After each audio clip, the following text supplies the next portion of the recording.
Hello everyone आज video को आपण मानक स्वागत। तो पिला माने जेहेतु 6 सेमिस्टर पिला मानकर एग्जाम बर्तमान अधिकांश यूनिवर्सिटी रे बर्तमान स्टार्ट हो गलानी आउ केतक यूनिवर्सिटी रे मध्य एग्जाम तांकर सरी गलानी। जेमिति हम देखिया ब्रह्मपुर यूनिवर्सिटी बर्तमान चलीची हैला पिला माने आ उत्कल यूनिवर्सिटी पिला मानकर पिला तांकर कोन अछि ना 11 तारिख रु स्टार्ट हे जिवो तांकर एग्जाम। आ फास्ट एग्जाम तांकर कोन अछि ना इथिक्स एंड वैल्यू कौन अच्छी पिलाने इथिक्स एंड वैल्यू तांको मान अच्छी। तो पिला माने किछि व्यस्त हवा दरकार नहीं 25 मार्क जो अच्छी तो मान निहाती पिलाने 25 रु 25 आसीबो। बस जेतिकी वीडियो आसुची तुम खाली बस सेतिकी एग्जाम को जीवा पूर्व देखिकी जाओ पिलाने भलसे आ सेतिकी प्रैक्टिस करके जाओ कारण तुम मानकर मेन इंपोर्टेंट तुम दब क्या ना तुम कोर पेपर जो अच्छी है पिला माने कारण इथिक्स वैल्यू तो तुम मानकर कॉलेज रे खाता देखा जाउची 25 मार्कर तो सेटार किसी टेंशन ना जदि पिलाने तुम पाठ पढ़िन कि जस्ट 2 घंटा पूर्व एग्जाम को जीवा पूर्व देखिकी जीव कॉन्सेप्ट क्लियर हो जाए तो टिके पिलाने मनरू तुम इजिली लिखिपार कारण टोटाल परिवेश उपर तुम मानक टिके देइछि जोरा को तुम न पढ़ले भी इजिली लिखिपार है पिला माने। तो बर्तमान देख किसी क्वेश्चंस बर्तमान तुम आम डिस्कसन करवा यही ही तुम मानकर क्वेश्चन आसीज पिला माने देख आंसर सह डिस्कसन आम करवा।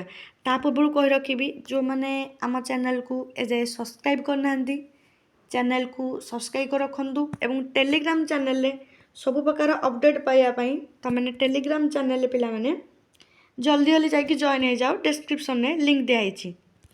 तो देख पिलाने तो तुम जेकोसी 5टा उत्तर लिख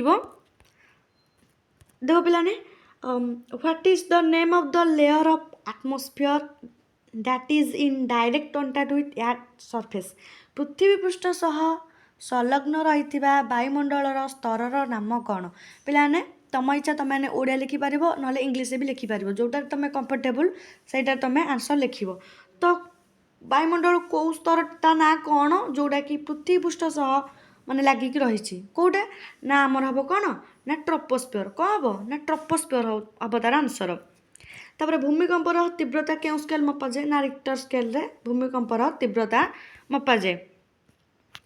तापर इको शब्दर अर्थ पिलाने इको शब्द अर्थ कौन जोटा कि आमर एनवायरनमेंट परिवेश।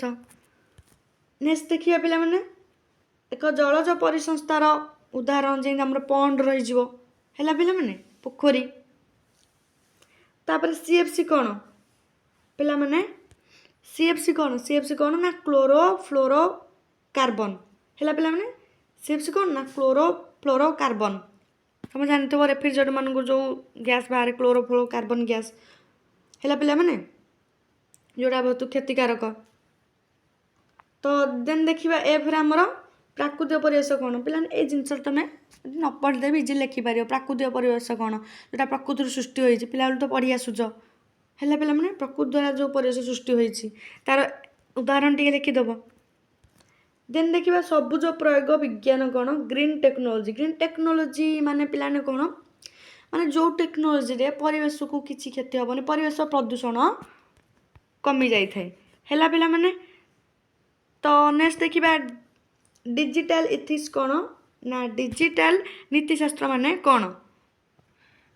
तो देख तो आंसर कौन हम ना आंसर कौन हम ना डिजिटल जो नीतिशास्त्र रही डिजिटल तंत्र ज्ञान जो अच्छी ताकू माने सठिक भाव में व्यवहार कर जो नियम अच्छी किसी नियम अच्छी जोटा कि तुम सठिक भाव में पालन कर तो आम कौन कह डिजिटल नीतिशास्त्र बोली कहवा पिला माने सठिक भाव में आम से नियम को जमी पालन करवा सेटा किसी आमर केमती किसी नियम अच्छी पालन करार तो सेटा किसी ना किसी रूल आमर रोचे जेन ट्रैफिक रूल रोचे तो सेमती यहाँ गोटे पिला माने रूल जोटा कि आम सठिक भाव में ताकू मानिबा।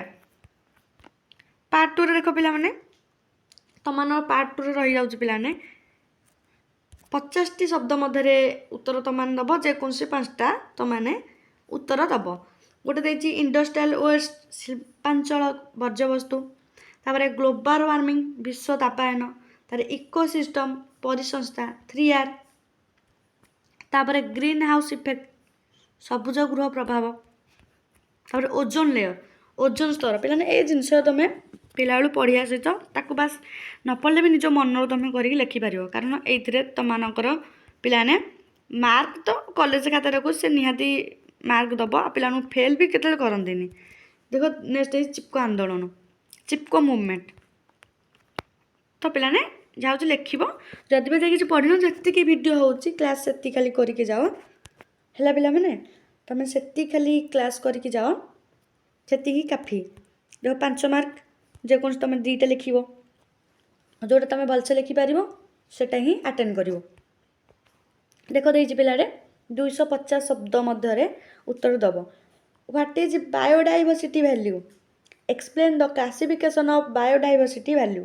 ଜୈବ ବିବିଧତା ମୂଲ୍ୟବୋଧ କ'ଣ? ବିଭିନ୍ନ ଜୈବ ବିବିଧତା ମୂଲ୍ୟବୋଧ ବିଶ୍ଳେଷଣ କର। ପିଲାମାନେ ଏଇ ଟାଇପ୍ର କ୍ୱେଶ୍ଚିନ୍, ପିଲାମାନେ ଯଦି ବି କିଛି ପଢ଼ିନ ଏଇ 5ଟା କ୍ୱେଶ୍ଚିନ୍ ଖାଲି ପଢ଼ିଦେଇକି ଆସ, ଏଇତକ ଭିତରୁ ହିଁ ତୁମମାନଙ୍କର ଆସିଯିବ। ବିଟା ଦେଖିବା, ଚିରନ୍ତନ ଅଭିବୃଦ୍ଧିର ଲକ୍ଷ୍ୟ ହାସଲ ପାଇଁ ପ୍ରାକୃତିକ ସମ୍ପଦକୁ କିପରି ସୁସଂହତ ଭାବେ ବିନିଯୋଗ କରାହେବ ଆଲୋଚନା କର। Explain how natural resources can be use reasonable for achieving the goal of sustainable development. Then ଦେଖ ପିଲାମାନେ ଦେଖିବା ତୁମମାନଙ୍କର କ'ଣ ଦେଇଛି ହେଲା। ପିଲାମାନେ ଦେଖ କ'ଣ ଦେଇଛି ତୁମମାନଙ୍କର। ଦେନ୍ ଦେଖ ତୁମମାନଙ୍କର କ'ଣ ଦେଇଛି, ସାମାଜିକ ଗଣମାଧ୍ୟମର ପ୍ରଭାବ କ'ଣ ଏବଂ ସାମାଜିକ ଗଣମାଧ୍ୟମରେ ନୈତିକତାର ଗୁରୁତ୍ୱ କ'ଣ ଆଲୋଚନା କର ହେଲା ପିଲାମାନେ। ଦେନ୍ ଦେଖ ତୁମମାନଙ୍କର ଦେଇଛି ପ୍ରଯୁକ୍ତିବିଦ୍ୟାର ଉପକାରିତା ଓ ଅପକାରିତାକୁ ସଂକ୍ଷେପରେ ଉଲ୍ଲେଖ କର। ହ୍ୱାଟ୍ ଆର୍ ଆଡ଼ଭାଣ୍ଟେଜେସ୍ ଆଉ disadvantages of digital technology, write briefly. ପିଲାମାନେ ଏଇ ଜିନିଷଟା ତୁମେ ମନକୁ ଲେଖିପାରିବ, ପ୍ରଯୁକ୍ତିବିଦ୍ୟାର ଉପକାରିତା ଅପକାରିତା। ନହେଲେ ନ ପଢ଼ିଛ ପିଲାମାନେ ଜୈବ ବିବିଧତା ଏଇଟାକୁ ଲେଖିପାରିବ। ତ ପିଲାମାନେ ଯଦି ବି ପଢ଼ିନ ଏଇ ତ ଭିତରୁ ହିଁ ତୁମର କ୍ୱେଶ୍ଚିନ୍ ଆସିଯିବ। ଏତିକି ହିଁ ଖାଲି ବାସ୍ ତୁମେ ଦେଖିକି ଯାଅ ଲଙ୍ଗ କ୍ୱେଶ୍ଚିନ୍ ଯେଉଁ ଅଛି ହେଲା ପିଲାମାନେ, ଏଇ ତ ଭିତରୁ ହିଁ ତୁମମାନଙ୍କର ଗୋଟେ ଆସିଯିବ। ଆଉ ରହିଲା ପିଲାମାନେ ନେକ୍ସଟ ତୁମମାନଙ୍କର ଆସିଯିବ ସିଲେକ୍ସନ୍ କ୍ୱେଶ୍ଚିନ୍ ଇଥିକ୍ସ ଭ୍ୟାଲ୍ୟୁ ପାଇଁ। ତ ସେଇ ଭିତରୁ ତୁମେ ଯଦି ପଢ଼ିକି ଯିବ ସେଇ ଭିତରୁ ତୁମମାନଙ୍କ କ୍ୱେଶ୍ଚିନ୍ ଆସିଯିବ, କାରଣ ଏଇଟା କୌଣସି ଭିଡ଼ିଓ ସବଜେକ୍ଟ ନୁହଁ। 25 ମାର୍କ ତୁମମାନଙ୍କର ପିଲାମାନେ ହେଲା। ପିଲାମାନେ ତୁମେ ଟ୍ରାଏ କର ଯେମିତି 25ରୁ 22 ଉପରକୁ ଆଣ, ଟ୍ରାଏ କର ପିଲାମାନେ। ଓ ଗ୍ରେଡ୍ ତୁମମାନଙ୍କର ରହିଯିବ ହେଲା ପିଲାମାନେ। ଆଉ ଲାଷ୍ଟ ଏକ୍ଜାମ୍ ଭଲ ଭାବରେ ପିଲାମାନେ ପଢ଼ାପଢ଼ି କରିକି ଭଲ ଭାବରେ ପିଲାମାନେ ପଢ଼ାପଢ଼ି କରିକି ଯାଅ। ଆଉ ତ ଏଇଟିର ଆନ୍ସର୍ ମୁଁ ଡିସ୍କସନ୍ କରିଦେଲି ହେଲା ପିଲାମାନେ। ସର୍ଟ କ୍ୱେଶ୍ଚିନ୍ ତୁମର ବହୁତ ହିଁ ଇଜି ଆସିବ, କିଛି ବ୍ୟସ୍ତ ହେବା ଦରକାର ନାହିଁ, ଟୋଟାଲି ବି ବ୍ୟସ୍ତ ହେବା ଦରକାର ନାହିଁ ପିଲାମାନେ। ଆମ ଚ୍ୟାନେଲ୍ ଆପଣମାନଙ୍କ ସହ ସବୁବେଳେ ଅଛି। ଆଉ ଟେଲିଗ୍ରାମ ଚ୍ୟାନେଲରେ ଯେଉଁମାନେ ବି ଜଏନ୍ ହେଇଯାଅ। ଏଇଟା ପିଲାମାନେ ତୁମର ଉତ୍କଳ ୟୁନିଭର୍ସିଟିର କ୍ୱେଶ୍ଚିନ୍ ପେପର୍ 2025ର ପ୍ରିଭିୟସ୍ କ୍ୱେଶ୍ଚିନ୍ ପେପର୍। ଜାଣିଥ ପ୍ରିଭିୟସ୍ କ୍ୱେଶ୍ଚିନ୍ର ନିହାତି ପିଲାମାନେ କ୍ୱେଶ୍ଚିନ୍ ରିପିଟ୍ ହେଇକି ଆସୁଛି। ଏଇ ଭିତରୁ ଲଙ୍ଗ କ୍ୱେଶ୍ଚିନ୍ ତ ତୁମମାନଙ୍କର ଗୋଟେ ନିହାତି ଆସିଯିବ, ଏଇଥିରୁ ତୁମମାନେ ସେଥିରୁ ଗୋଟେ ଦେଖିଦେଇକି ଯାଇପାରିବ ହେଲା ପିଲାମାନେ।